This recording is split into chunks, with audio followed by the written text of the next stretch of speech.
Afternoon, everybody. Good afternoon. How are you? Good to see all of you. What we've witnessed President Trump accomplish over the last few days has been nothing short of remarkable. We are now 3.5 years into the war between Russia and Ukraine, a brutal conflict that has claimed hundreds of thousands of Russian and Ukrainian lives and cost trillions of dollars. The weakness and incompetence of Joe Biden foolishly allowed the killing to start in the first place. Until President Trump returned to office in January, the bloody and broken Biden status quo was to endlessly force American taxpayers to fund Ukraine no matter the cost, no matter how long it takes, and no matter how many lives were lost. There is no denying that Biden's America Last foreign policy moved the world further away from peace. President Trump rejected that failed approach and instead, over the last 7 months, has relentlessly pursued peace throughout his second term. And thanks to President Trump's efforts, we finally have movement after years of deadly gridlock. On Friday, as you all know, many of you were there, President Trump hosted Russian President Vladimir Putin in Anchorage, Alaska, for a bilateral meeting. This was the first time President Putin has been to the United States since 2015, and the first time he has met with an American president in years. President Putin publicly confirmed what President Trump has said all along. The war between Russia and Ukraine never would have started in the first place if President Trump were in office. This was always obvious to any person with a shred of common sense. Just look at what took place during the last 4 administrations. Under George W. Bush, Russia invaded Georgia. Under Barack Obama, Russia took Crimea. Under Joe Biden, Russia invaded Ukraine. But under President Trump, Russia did not invade nor take anything. President Trump is the only president this century, Republican or Democrat, who has held Russia in check and ensured peace in Europe. That's because Russia has always greatly respected President Trump and his peace through strength foreign policy approach. But overall, the bilateral talks in Alaska were very productive, and multiple key points were agreed to between the two leaders that truly opened up the door for Phase 2 discussions, which took place yesterday here at the White House, within 48 hours of that meeting in Anchorage, I may add. As you all know, there were many European leaders here, as well as Ukrainian President Zelensky. They all traveled here to meet with President Trump to maintain the momentum and work toward a lasting peace. Across the board, every leader credited President Trump for his decisive leadership that has reignited the dialogue in hopes of finally bringing this war to a peaceful conclusion. 2 quotes in particular capture the progress that was made and the optimism moving forward. Finnish President Alexander Stubb said, "I think in the past 2 weeks, we've probably had more progress in ending this war than we have had in the past 3.5 years. Again, that is the president of Finland, a country that shares a border with Russia. That's what we call the President Trump effect. NATO Secretary General Mark Rutte also summed it up well. Without President Trump, this deadlock with Putin would not have been broken. He is the only one who could do this." Following the encouraging conversations yesterday, President Trump spoke with President Putin by phone, and he agreed to begin the next phase of the peace process, a meeting between President Putin and President Zelensky, which would be followed, if necessary, by a trilateral meeting between President Putin, President Zelensky, and President Trump. As the president said, Vice President Vance, Secretary Rubio, and Special Envoy Witkoff will continue to coordinate with Russia and Ukraine to make this happen as soon as possible. It's very important to remember that before President Trump's landslide victory last November, there was no end in sight to this bloodshed. Now, there may finally be light at the end of the tunnel and an opportunity for lasting peace. That's because President Trump is the peace president, and American leadership is back on the world stage.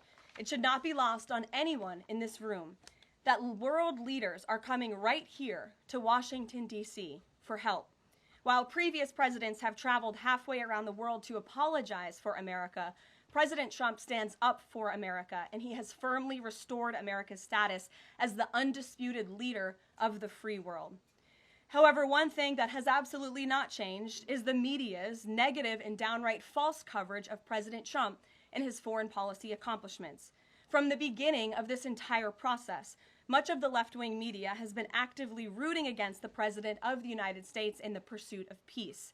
Initially, the media ridiculously claimed that President Trump was somehow beholden to Russia for even agreeing to have a face-to-face discussion with President Putin inside of the United States. The media said President Trump was making a grave mistake by, quote, legitimizing Putin. They were aghast that President Trump would treat another world leader like a world leader. The media relentlessly attacked President Trump and claimed he suffered a, quote, major defeat for not immediately emerging with a final agreement, even though he said heading into that meeting, this was a meeting to listen and to understand how to move the ball forward. All weekend following those historic U.S.-Russia bilateral talks, we listened to clueless pundits on television trying but failing to claim that the president had failed. The so-called experts in the foreign policy establishment, whose record is nothing but endless wars, trillions of wasted taxpayer dollars, and dead Americans, have the nerve to try and lecture President Trump, who has solved 7 global conflicts in 7 months, about peace. This is the same president, by the way, who brokered the Abraham Accords in his first term, on top of more than half a dozen other peace deals this year alone, as I just said. We also saw yesterday the president of Ukraine and all of the other major leaders of Europe fly across the Atlantic Ocean to meet President Trump at the White House because of the progress that was made, and that, if you ask the media, failed meeting, but it was not. It was highly productive and it was successful. This is why Americans' trust in the mass media is at a lowest point in more than 5 decades. Diplomacy is a delicate process, and instead of reporting the facts about what is happening here at this White House and what is happening between this president and other leaders around the world, many outlets in this room continue to try to actively undermine the president and sabotage the efforts towards peace. That is why I felt the need to set the record straight. In other news, on the home front, President Trump's efforts to make D.C. safe again are working. There have been a total of 465 arrests since the start of this operation on Thursday, August 7th. Last night, there were a total of 52 arrests, including the arrest of an illegal alien MS-13 gang member with convictions for DWI and drug possession. Thanks to President Trump's leadership and the outstanding work of both federal and local law enforcement, dangerous gang members like the one picked up last night will not be allowed on the streets of our nation's capital. Other arrests last night included assault with a deadly weapon for stabbing, parole violation for robbery, murder, outstanding warrant for attempted murder, assault on federal law enforcement officer, and felony assault. 4 more homeless encampments were also removed during yesterday's reporting period. To date, a total of 48 homeless encampments have been cleared in Washington, D.C. by multi-agency teams. MPD patrol units are actively working with city officials to locate and clear additional encampments and remove homeless residents off of Washington's streets. And despite fake narratives from the media, again, a significant number of the arrests have been in high-crime areas of D.C.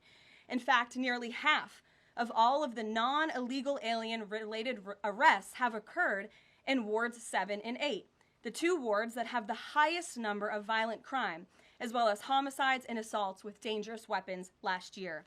So while Democrats continue to coddle violent criminals, President Trump and this administration are focused on putting them behind bars and unapologetically standing up for the safety of law-abiding American citizens, and the White House will continue to provide all of you with the results of this operation in the days ahead. So with that, I will take your questions today. Here in our new media seat today, we have Jack Posobiec, who joined us in Anchorage, Alaska last week. Jack, thanks for being here. Why don't you kick us off? Karoline, thanks so much. So a couple of questions regarding the status of these peace talks. Obviously, we saw the President and President Putin there in Anchorage. We saw the world leaders here yesterday with this summit. We've heard phrases like coalition of the willing. We've also heard Article 5-like guarantees. When it comes to the security guarantees, what is the current status of that? I know the President earlier today mentioned boots on the ground would be UK, France, Germany possibly, but unequivocally said no U.S. troops on the ground, but U.S. coordination. Can you elaborate on that, and what would the red lines be? Sure. Well, you got to the heart of what I was going to say to all of you today on security guarantees, which is the President has definitively stated U.S. boots will not be on the ground in Ukraine, but we can certainly help in the coordination and perhaps provide other means of security guarantees to our European allies. The President understands security guarantees are crucially important to ensure a lasting peace, and he has directed his national security team to coordinate with our friends in Europe and also to continue to cooperate and discuss these matters with Ukraine and Russia as well. Caroline, now have the Russians responded at all? I know we spoke with President Putin last night. What has been their response? Because we've heard some reports from the Kremlin and others saying they're unequivocally against NATO troops on the ground. Well, look, the president continues to have these conversations with both leaders. Those conversations took place in Anchorage, Alaska, again yesterday with the Europeans and President Zelensky, and he has directed his team to come up with a framework for these security guarantees that can be acceptable to help ensure a lasting peace and end this war. And then just last question real quick on this. Regarding some of the funding, we're hearing questions about another round of weapon sales or possibly a round of U.S. purchases of Ukrainian drones. Will that money be funded by the U.S. taxpayers? Are we finally going to see an end to the U.S. taxpayer-funded, seemingly endless mandate for these foreign wars? Well, the president is very sensitive to the needs of the American taxpayer, and immediately upon entering office back in January, he made it very clear that we're not going to continue writing blank checks to fund a war very far away, which is why he came up with the very creative solution to have NATO purchase American weaponry, because it is the best in the world, and then to backfill the needs of the Ukrainian army and the Ukrainian people and their military. So that's the solution the president has came up with. We'll continue to see that forward. As for any additional sales, I'll have to defer you to the Department of Defense. Thanks so much. Thanks, Jack. Kelly. What has President Trump learned that tells him that Vladimir Putin would be willing to make a deal for him, for President Trump? Well, the president has learned a lot, which is part of the reason he opened up this dialogue. The previous administration, who oversaw the beginning of this war, refused to talk. And President Trump has always said, in order to learn, in order to move the ball forward with diplomacy and towards peace, you have to have open dialogue. And so that's why the president has had several conversations by phone and, of course, an in-person meeting last Friday with President Putin. He also has talked to President Zelensky dozens of times, had him here at the White House yesterday, and he's understanding what both sides want, what both sides are going to have to give up. And he has always said, in order to get a good deal, both sides are going to have to walk away a little bit unhappy. So he continues to learn a lot throughout these conversations, which is why we've seen progress from both sides. And I would also just add, when it comes to learning and moving the ball forward, look at how both Russia and Ukraine have actually talked directly for the first time in many years, thanks to the efforts of this president and this administration. Specifically for President Trump, though, what do you think Putin's motivation is to try to do something for President Trump, as opposed to just resolving the conflict? I think, as I just spoke to in my opening remarks, Kelly, Russia and all countries around this world actually respect the United States again. And the president is using the might of American strength to demand that respect from our allies, our friends, our adversaries all around the world. And we've seen that not just lead to progress with Russia and Ukraine, but also we've seen it in the closing of 7 global conflicts around the world as well. We've seen it with the release of hostages in Gaza. You've seen it with the end of the conflict between India and Pakistan, which could have resulted in a nuclear war if we had not had a president who believed in the strength and the leverage that comes with the job of being the president of the United States of America. Rachel. Thanks, Caroline. Heading into Alaska, a lot of the focus in the talk was on this trilateral meeting between these 3 leaders. Can you explain how this went from a trilateral meeting involving President Trump to now the focus being on this bilateral meeting without the president first? Well, look, the president has spoken to both leaders about this, and both leaders have expressed a willingness to sit down with each other. And so our national security team will help both countries do that. Ultimately, the president has always said that there are areas of disagreement in this war that will have to be discussed and decided upon by these 2 countries. And so he wants these 2 countries to engage in direct diplomacy. He's said that from the very beginning, which is why he's agreeable to the idea of having President Zelensky and President Putin get together. And I understand accommodations for that meeting are underway. As soon as we hear more details, we'll be sure to let all of you know. And just a quick follow-up. We know as of right now there is no ceasefire in place. We've seen Russia continue its attacks on Ukraine. What indications is the president getting from Putin that he wants to have this meeting with Zelensky soon? Because he spoke to him directly yesterday. And he expressed that Haley, sooner rather than later. He spoke to that directly yesterday, and the president put that in his statement that he gave to all of you, the news media, knowing you'd be asking following that conversation in the effort of transparency. Haley. Hey, thanks, Caroline. You You made clear no U.S. boots on the ground. Is the president considering U.S. boots in the air as a form of a security guarantee? Look, that was something the president mentioned on his interview this morning. It is an option and a possibility. I won't certainly rule out anything as far as military options that the president has at his disposal. I'll let him do that. I can tell you he's definitively ruled out boots on the ground. Sure. Thanks, Tara. Just about the possible venue for the talks, can you confirm that Putin suggested Moscow as a venue for the bilateral talks? And if so, doesn't that indicate that Putin is perhaps not serious about this, that he's suggesting a venue that there's no way that Zelensky is going to go to? Look, I'm not going to litigate the private conversations between the president and President Putin, aside from what the president himself has already spoken on. But I can tell you there are many options that are being discussed by our national security team right now with both parties. Can you give us an indication of where? I just told you we'll provide you details as soon as we can. Thank you for trying, though. Libby. Thank you, Caroline. I wanted to ask about the National Guard troops. How is the White House coordinating with how they're being placed in D.C., what areas? And then also, how long should people here in the district anticipate the National Guard to be on the ground patrolling the streets? I don't have a timeline for you, Libby, but we will keep you posted on that. I think the president, as you know, and this administration, he came to this briefing room with members of his cabinet to lay out the rationale and the reasoning for federalizing the National Guard here in Washington, D.C., and for our work with the Metropolitan Police Department to make our district safer. We've seen violent crime has taken the lives of far too many residents here in our nation's capital, and the president wants to make it safe again.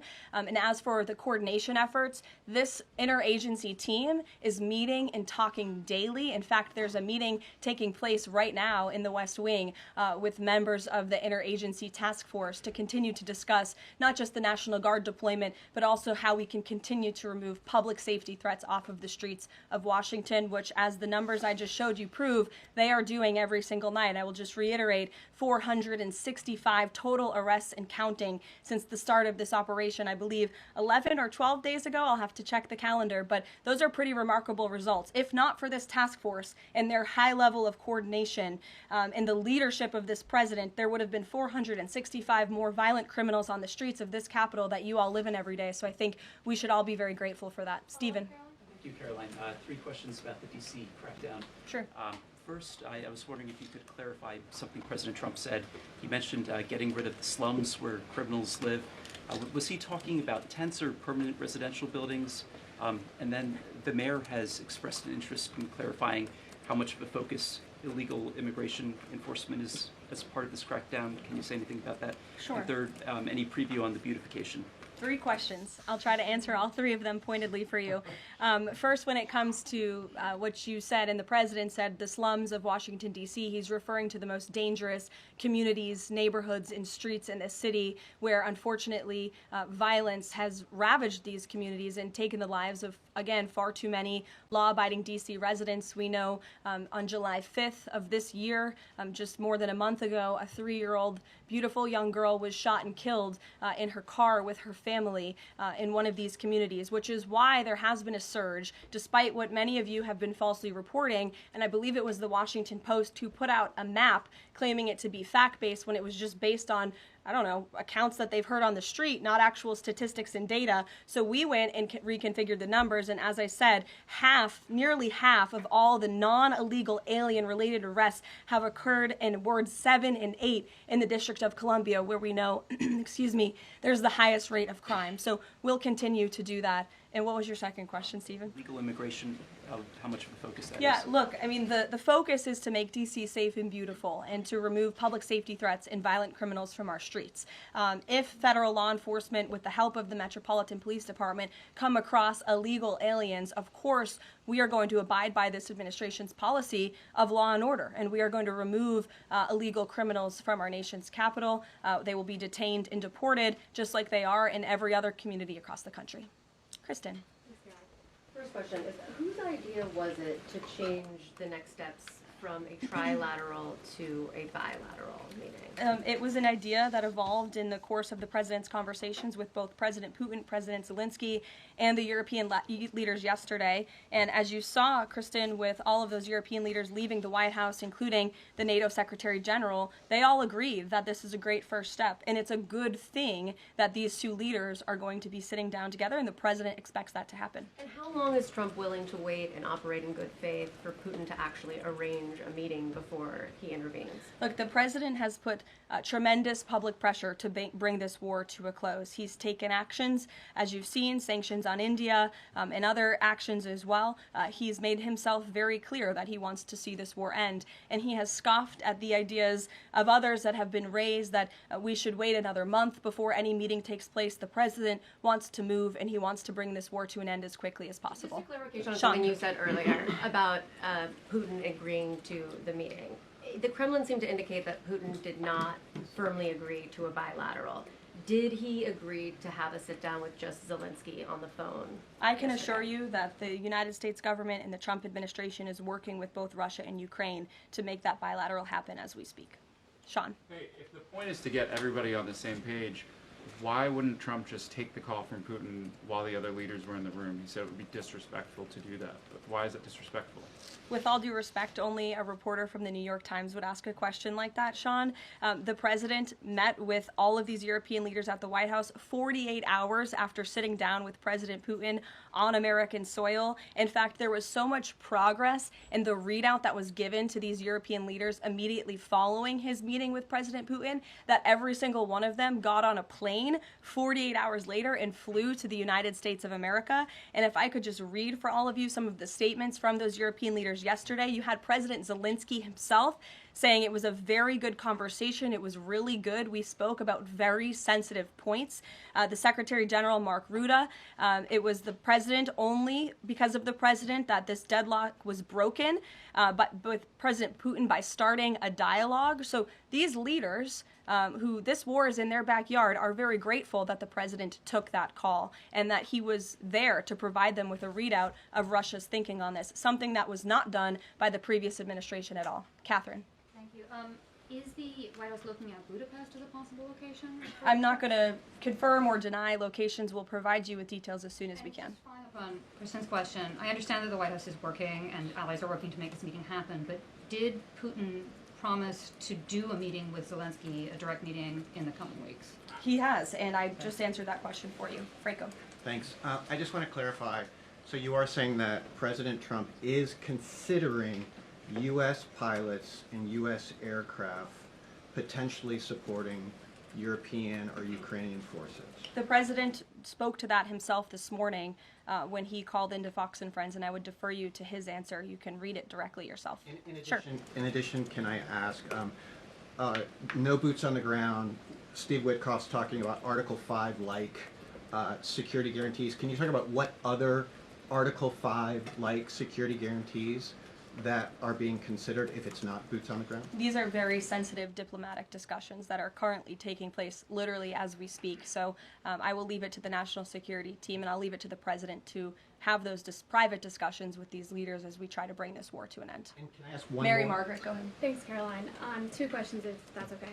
So on these meetings, I know you said that the trilateral will take place if necessary. Do you think that we might not need the trilateral and that Zelensky and Putin might come to this conclusion on their own? And then as a follow-up, I know the president said on Fox News this morning that he's partially seeking peace in order to get to heaven. Was he joking, or is there spiritual motivation behind his peace deals here? I think the president was serious. I think the president wants to get to heaven, as I hope we all do in this room as well. Annie. Thanks, Caroline. I'm just shifting gears to the Department of Justice for a minute. Can you walk us through why another deputy FBI director was named? Does Trump have any displeasure with how the FBI has been being run to date? And I have a question about the antitrust division. No, Andrew Bailey is extremely qualified. As you know, he's been serving with honor as the Attorney General of Missouri, and he's been brought on as another set of very credible and experienced hands to work alongside the current Deputy Director, Dan Bongino, under the leadership of the Director, Kash Patel, and the Attorney General, Pam Bondi. And the FBI has been doing a tremendous job. We've seen their agents out on the streets as part of this interagency task force here in Washington. But the crime that they've been stopping here in Washington, they've been doing this for 7 months all across the country. In fact, there's been 19,000 arrests by the FBI nationwide. That's more than double last year in the same time period. Of those, 1,600 arrests were for violent crimes against children. 4,000 child victims have been rescued by this FBI under this current leadership. 1,000 arrests from investigations of foreign terrorist organizations. There's been 1,500 kilos of fentanyl seized. 6,300 kilos of meth have been seized. And 3 of the top 10 most wanted have been arrested so far. Not a single one of the individuals on the top 10 most wanted list were arrested under the previous administration. We've arrested 3 in 7 months. So when you're actually working and enforcing law and order, you need all hands on deck. And so we look forward to welcoming Andrew Bailey to this new post. Jackie. I have a quick question about Roger Alfred, who's a former DOJ official. He gave a speech in Aspen yesterday where he said that senior DOJ aides are cutting deals with favored lobbyists. I'm wondering if the president has any concerns at all with the way the antitrust division is working. I have no idea who that individual is. I don't know why he made those comments. I don't know what basis he's making those comments on. My instinct tells me it's not true, but we will definitely look into them and I'll get you a response. Thank you, Jackie. Thanks, Caroline. Since the president often says that this war would not have started if he were in office, and True. and Putin confirmed that. It's true. How does Do you accept that as true? The Probably. European leaders do. well, And but President the po- Putin himself said that, by he the way. did say that. The question I have though is, what is the president going to do to ensure that these security guarantees last beyond him into the time when he is no longer president? And does that have to involve Congress at all? Well, he understands the need for that, which he spoke to yesterday. And what's he going to do? It's why he's engaging in so many talks and so many conversations with both sides of this war with our European allies. It's why on the way home from Anchorage, Alaska, very late at night, when I know many of you on the press plane were sleeping and many staff were sleeping, the president himself was still awake at 2 o'clock in the morning talking to European leaders and NATO about how we can ensure a lasting peace and bring this conflict to an end. He has expended an incredible amount of time, energy, and effort into bringing this war to an end, and he remains determined to do that. Also, can Go I ask ahead. you about the Go ahead. Thank you, Caroline. DC crime? Sure, Jake, and then to your right. All right. Thank you, Caroline.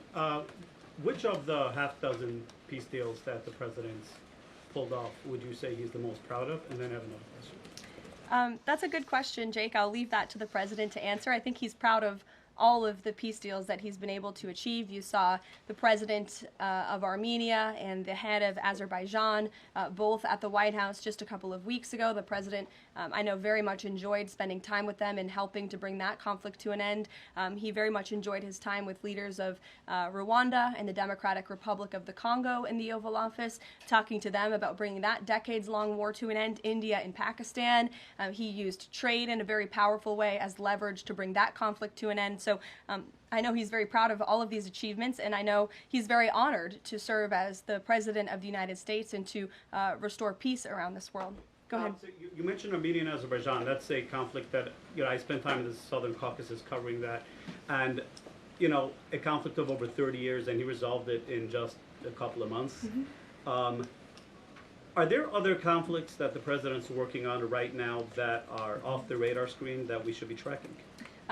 In fact, there are many. The State Department is always working around the clock under the leadership of Secretary Rubio and keeping the president apprised of conflicts that are bubbling up all over the world. But of course, as you all know, as we've talked a lot about in this briefing, he's spending a lot of time right now on ending this war in Russia-Ukraine, and of course the conflict in Israel and Gaza, which he wants to see come to a close as well. Sure, go ahead. So the president says that he's starting a movement to eliminate mail-in voting.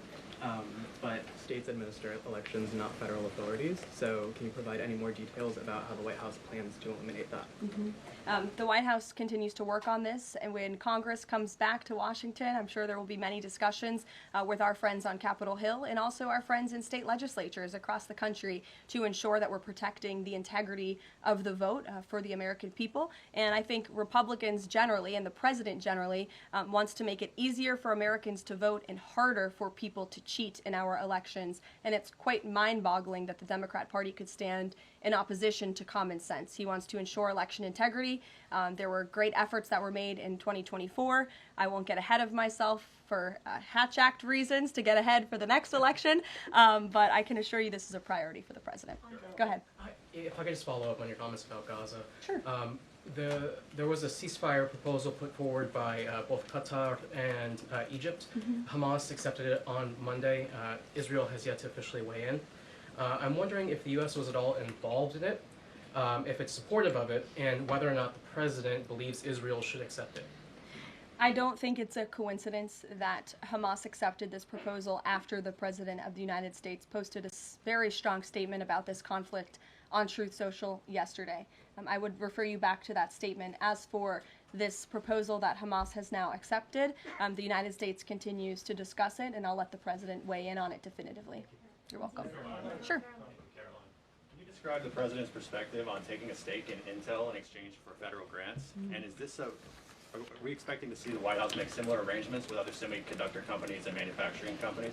Well, the president, he's been very clear about the need to reshore manufacturing that's critical to our national and economic security. That is especially in regards to chips and semiconductors, which is why the president has initiated the Commerce Department to conduct a study on semiconductors, a Section 232 investigation, so we can ultimately implement tariffs. And it's why our export license requirements remain in place as well. As for this 10% government stake deal, the Department of Commerce continues to work on it. I know Secretary Lutnick is working on it and ironing out the details, but the president wants to put America's needs first, both from a national security and economic perspective. And it's a creative idea that has never been done before to ensure that we're both reshoring these critical supply chains while also gaining something of it for the American taxpayer.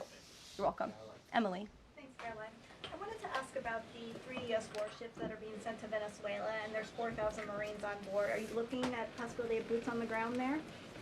What I will say with respect to Venezuela, President Trump has been very clear and consistent. He's prepared to use every element of American power to stop drugs from flooding into our country and to bring those responsible to justice. The Maduro regime is not the legitimate government of Venezuela. It is a narco-terror cartel. In Maduro, it is the view of this administration, is not a legitimate president. He is a fugitive head of this cartel who has been indicted in the United States for trafficking drugs into the country. And with that, I will leave you all, and we will see you later, if not tomorrow, and I look forward to taking more of your questions. Thank you. If you like this video, then like, share and subscribe to ET Now.